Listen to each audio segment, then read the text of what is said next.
विद्युत अपघट्य के दो प्रकार। पहला विद्युत, ये या तो ये ठोस भी हो सकते हैं, द्रव भी हो सकते हैं, गैस भी हो सकते हैं, पर जनरली ठोस या द्रव होते हैं। ठीक है, ये विद्युत अपघट्य। विद्युत अपघट्य क्या चीज है समझ लेना, सरल भाषा में कुछ समझ में आपको बताता हूँ। जो बैटरीज होती है ना, सेल या बैटरी, सेल में कुछ सेल ऐसे होते हैं जिनमें जो अंदर जो पदार्थ भरते, रासायनिक पदार्थ भरते हैं, वो या तो ठोस में होता है, या तो लिक्विड में होता है, या तो फिर उसमें होता है पेस्ट में। ठोस मतलब पेस्ट वही है, ठोस तो पूरा होता नहीं, पेस्ट रूप में होता है। पेस्ट समझ गए, जैसे अपन वो ब्रश करते वाला पेस्ट, ठीक है, टूथब्रश पेस्ट वाला।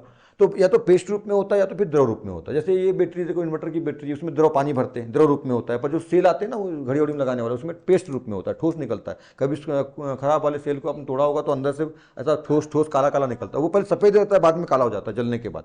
ठीक है, तो दो तरह का। तो इसलिए मैंने बोला कि स्पेशली यहाँ पे ठोस और द्रव, गैस नहीं होता है ना, गैस नहीं होता है ज़्यादातर, ठोस द्रव होता है मुख्यतः। तो इसके अंदर जो ये मान लो ये क्या है, बैटरी है, ये प्लस सिरा या माइनस सिरा है, ये माइनस है। इसके अंदर जो जल भरता है, पानी भरते हैं, इसी को बोलते हैं विद्युत अपघट्य। इंग्लिश में बोलते हैं इसको इलेक्ट्रोलाइट, इंग्लिश में बोलते हैं इसको इलेक्ट्रोलाइट विद्युत अपघट्य। ठीक है, यहाँ समझ। तो विद्युत अपघट्य ये यौगिक होते हैं जो भी है।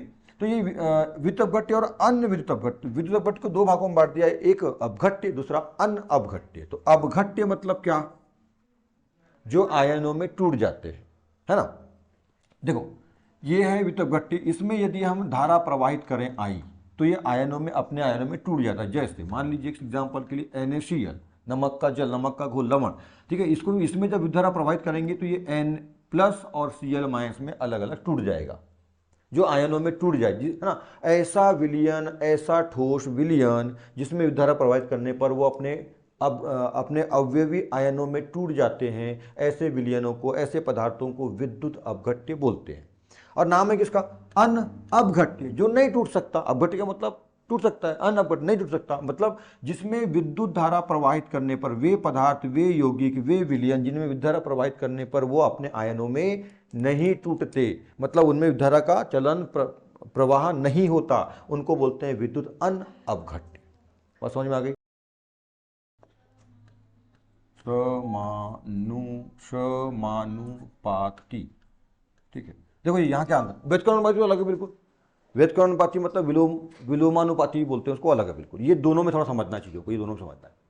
देखो क्षारक जो है ना ये है, और अनुक्रमानुपाती ना ये है, और इसके अंदर समानुपाती, इसके अंदर क्षार। क्या बोला मैंने, क्षारक ही होते हैं।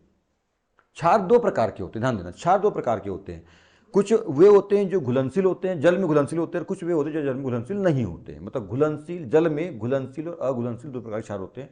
तो जो घुलनशील क्षार होते हैं, जल में जो विलेय होते हैं, ऐसे क्षारक जो जल में विलेय होते हैं, घुलनशील होते हैं, घुल जाते हैं, उनको क्षार बोलते हैं। तो क्षारक के अंदर क्षार भी आता है। क्षारक बोला मतलब घुलनशील वाले भी हैं और अघुलनशील वाले भी हैं। तो इसका मतलब ये होगा कि क्षार एक बड़ी चीज है, उसके अंदर जो कुछ भाग है वो क्या है, क्षार है। समझ में गई बात। तो यदि अपन क्षार ना बोल के क्षारक बोल दिए तो इसका मतलब अपन ने टोटल बोल दी। पर यदि आपने क्षार बोला तो इसका मतलब क्या हुआ, केवल घुलनशील वाले बोल रहे हो आप, अघुलनशील को छोड़ रहे हो आप। पर यदि आपने क्षारक बोल दिया तो आप घुलनशील वाले भी बोल रहे हो और अघुलनशील वाले भी बोल रहे हो। समझ में की बात।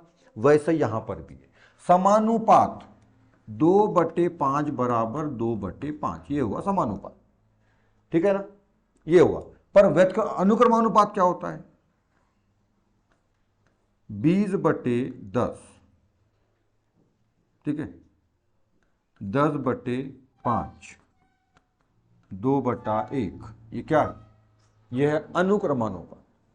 ये एक ही अनुक्रम में है। ठीक है, मतलब यहां पे जैसे क्षारक के अंदर होता है, उसी का भाग होता है, वैसे समानुपाती अनुक्रमानुपाती का भाग होता है। यदि अनुक्रमानुपाती यदि आप बोल देते हो तो समानुपाती भी उसमें समाहित हो जाता है। तो आजकल देखो, ये समानुपाती शब्द केवल समान अनुपात को बताता था, बस इस अनुपात को नहीं बता पाता था।